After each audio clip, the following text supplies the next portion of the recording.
Milwaukee M12 dengan Milwaukee M18. Mana satu lagi powerful? Impact driver M12. Kecil, ringan, susah kalau kerja DIY. M18 lebih besar daripada M12. Bateri pun lebih berat. Tapi torque dia lebih powerful daripada M12.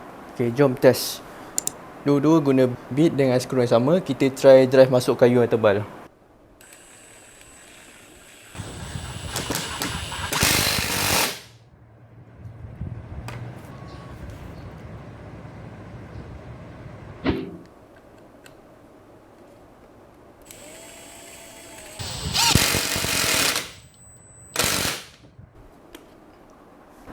Nampak beza kan?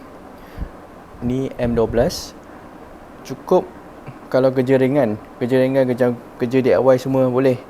Kalau M12 ni lebih kepada kerja yang kasar lah, kerja dekat construction.